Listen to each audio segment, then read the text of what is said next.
Good evening. Welcome in daily UPSC editorial audio program.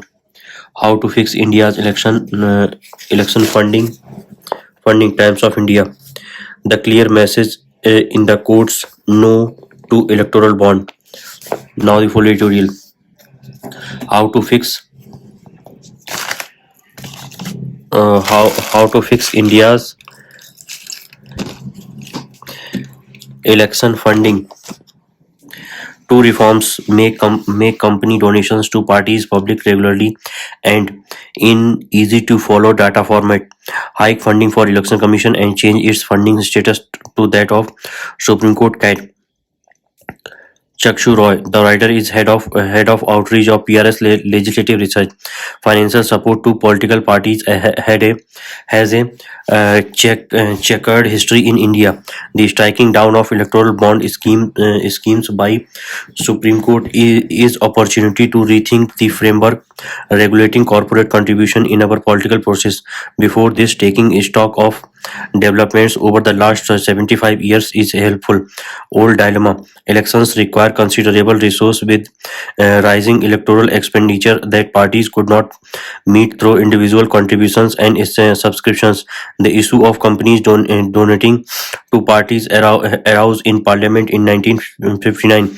Government of India proposed Companies Act to be amended to provide the mechanism and a limit 25,000 for companies to donate. Several members of the several members of the parliamentary committee that examined the bill opposed corporate donations. Senior parliamentarian Minno Masani summed up the apprehensions in 2 points. In his dissent note, he said, in a controlled economy, government of the day had virtually the power of life and death over fortunes of business and industrial enterprises.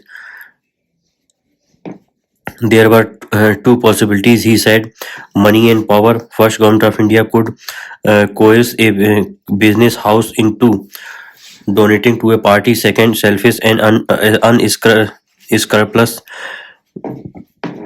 elements in business seek advantages for themselves by getting into the good books of the ruling party in the hope of compensation in the months and years to come. Parliament passed the bill in 1960, but by 1969, Government of India had changed its mind. It introduced a bill to ban corporate donations. Its its statement of objects and reasons stated such contributions have a tendency to corrupt political life and to adversely affect the healthy growth of democracy in the country. Like any ban, it didn't stop donations. The practice went undergone and heralded an era of briefcase politics. In 1985, corporate donations were again allowed. Expenditure lies intrinsically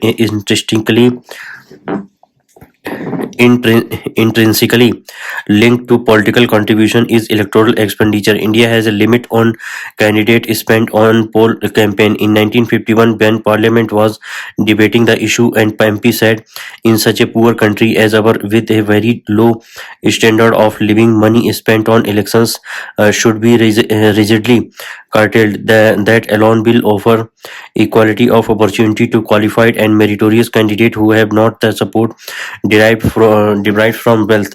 Expenditure limit in 1951 was 25,000 in single member constituencies. In upcoming Lok Sabha elections, candidates in large states can spend up to 95 lakh, and in smaller states the UTs up to 75 lakh. Election Commission of India, and National Commission to Review the Working of the Constitution have held that these expenditure limits are hardly added to and should be repealed. Many columnists quoted Atal Bihari Vajpayee: Indian politicians start their legislative career with a lie and false spending returns they submit. build Build donor database. Corporate donations are the resource base for parties in India and abroad. India's experience with expenditure limits has yet to show effective enforcement mechanism. Regulating electoral finance requires rethinking on two broad fronts. The first is to shine a light on contributions parties receive. The electoral bond scheme ensured donations received remain opaque. With the scheme struck down, it is opportunity to develop a living database of political contributions. Currently, parties do not share information about donations they receive in a machine readable format. Open it to the public. Parties provide data in scanned PDF files, making it difficult to analyze. Creating this database will bring transparency regarding the parties support and lead to better informed electorate.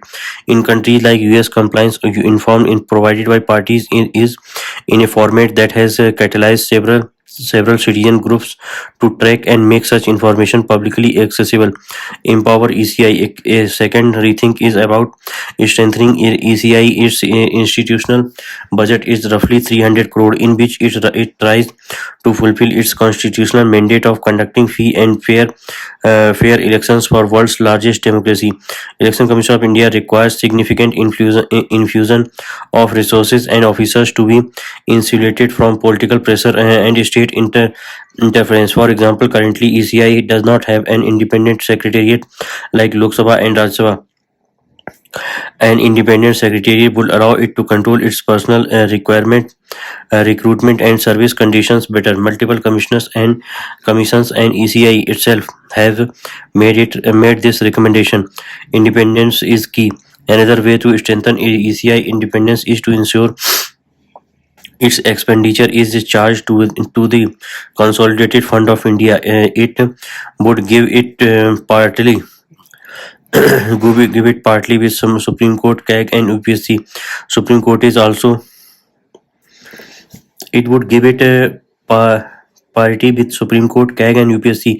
Supreme Court is also hearing the matter regarding constitutional validity of the law Parliament passed last year, per which Government of India may dominate section selection process of election commissioner, which has implicated of the integrity for the institutions in the independence, the transparency of political donations, and an independent election commission are to key to securing integrity of our elections.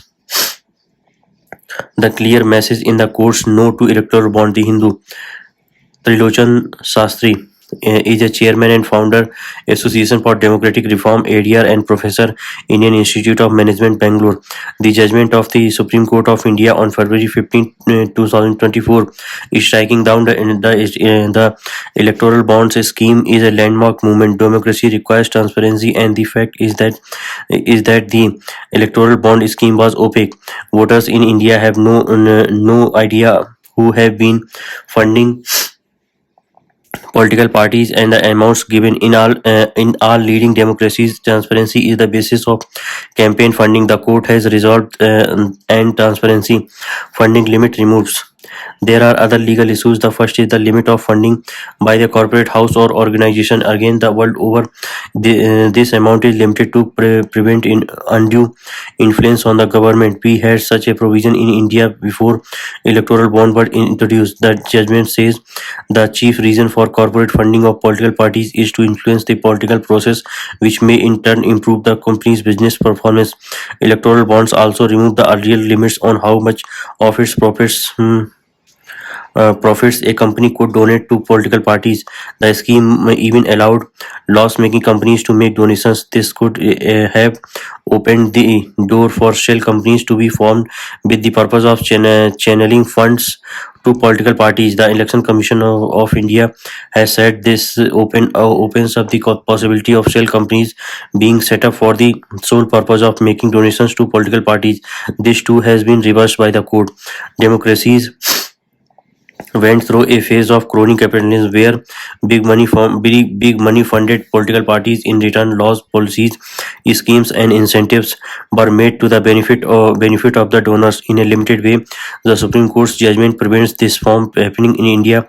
There was an amendment to the finance bill. In any country, the central bank alone has the authority to issue current currency such as notes and bonds. Section 31 of the Reserve Bank of India (RBI) Act says only the RBI or the central government authorized by the RBI Act shall draw, accept, make, or issue any bill of exchange or uh, promissory note of payment of money to the bearers of the note or bond. The government amended the RBI Act using the Finance Act and allowed under the new clause 31(3) the central government to authorize any scheduled bank to issue electoral bond. This amendment to the Finance Act too has been struck down. A well thought out plan. We need to pause for a minute to understand the few issues.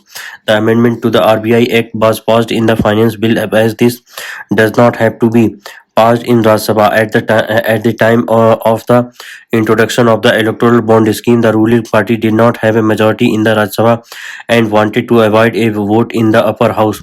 But can any issue be inserted into a finance bill?